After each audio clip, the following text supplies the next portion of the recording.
अरे भाई साहब, नेटवर्क मार्केटिंग में डूब गए लाखों रुपए। नमस्कार दोस्तों, आज हम बात करेंगे नेटवर्क मार्केटिंग में फेल होने के कारणों के बारे में। बहुत सारे लोग नेटवर्क मार्केटिंग में आते हैं, बड़े बड़े सपने देखते हैं, लेकिन कुछ ही लोग कामयाब हो पाते हैं। कई बार लोग बिना सोचे समझे, बिना रिसर्च करे इस फील्ड में कूद जाते हैं और फिर असफलता ही हाथ लगती है। दोस्तों, नेटवर्क मार्केटिंग कोई जादू की छड़ी नहीं है जो रातों रात आपको अमीर बना दे। इसमें कामयाबी पाने के लिए सही रणनीति, कड़ी मेहनत और लगन की जरूरत होती है। तो चलिए जानते हैं वो 5 कारण जिनकी वजह से लोग नेटवर्क मार्केटिंग में फेल हो जाते हैं। नेटवर्क मार्केटिंग, बस जुड़ जाओ, पैसे आ जाएंगे। अरे भाई, ये क्या बात हुई? ऐसा तो कभी नहीं होता। नेटवर्क मार्केटिंग में सिर्फ जुड़ने से कुछ नहीं होता, मेहनत करनी पड़ती है, पसीना बहाना पड़ता है। बहुत लोग सोचते हैं कि बस किसी नेटवर्क मार्केटिंग कंपनी में जुड़ जाओ और पैसे अपने आप आने लगेंगे। अरे भाई, कोई ऐसा पेड़ नहीं होता जिस पर मेहनत किए बिना फल लग जाए। इसलिए अगर आप सचमुच नेटवर्क मार्केटिंग में सफल होना चाहते हैं तो अपनी सोच बदलिए और जी जान से जुट जाइए। कुछ नहीं करना पड़ेगा? अरे भाई, ये तो बड़ा गड़बड़ है। दोस्तों, ये सबसे बड़ा झूठ है जो लोगों को बोला जाता है। कोई भी काम हो, बिना मेहनत के सफलता नहीं मिलती।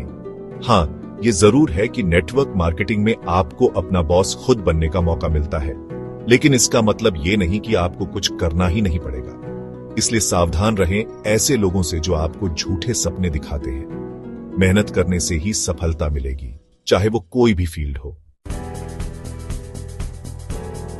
चैप्टर 3। दोस्तों, नेटवर्क मार्केटिंग का मतलब ही है नेटवर्क बनाना।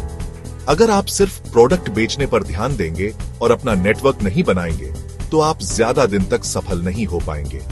नेटवर्क बनाने से आपका काम आसान होता है और आप ज्यादा से ज्यादा लोगों तक पहुंच पाते हैं। इसलिए अपना नेटवर्क मजबूत बनाइए, लोगों से जुड़िए, उनसे बात कीजिए और अपना नेटवर्क बढ़ाते रहिए।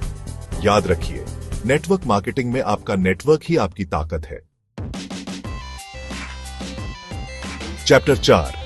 दोस्तों, नेटवर्क मार्केटिंग में सफलता पाने के लिए सही कंपनी का चुनाव करना बहुत जरूरी है। अगर आप गलत कंपनी के साथ जुड़ जाते हैं तो आपकी सारी मेहनत बेकार जा सकती है। इसलिए किसी भी कंपनी में जुड़ने से पहले उसके बारे में अच्छी तरह से जानकारी हासिल कर लीजिए। उनके प्रोडक्ट्स, उनका प्लान, उनकी मार्केट रेप्यूटेशन, सब कुछ चेक कर लीजिए। याद रखिए, सही कंपनी के साथ ही आप अपने सपनों को साकार कर पाएंगे। चैप्टर 5। दोस्तों, नेटवर्क मार्केटिंग में सफल होने के लिए लगातार सीखते रहना बहुत जरूरी है। ये एक ऐसा फील्ड है जहां हर रोज कुछ नया सीखने को मिलता है। इसलिए खुद को अपडेट रखिए, नई नई चीजें सीखते रहिए, किताबें पढ़िए, सेमिनार अटेंड करिए और अपने आप को बेहतर बनाते रहिए। याद रखिए, जो सीखता है वही आगे बढ़ता है। तो दोस्तों, ये थे वो 5 कारण जिनकी वजह से लोग नेटवर्क मार्केटिंग में फेल हो जाते हैं। अगर आप इन गलतियों से बचेंगे तो यकीन मानिए आप इस फील्ड में जरूर कामयाब होंगे। याद रखिए, नेटवर्क मार्केटिंग कोई शॉर्टकट नहीं है, बल्कि ये एक बिजनेस है जिसमें सफलता पाने के लिए आपको कड़ी मेहनत, लगन और सही रणनीति की जरूरत होती है। इसी तरह की अच्छी जानकारी के लिए बने रहे। धन्यवाद।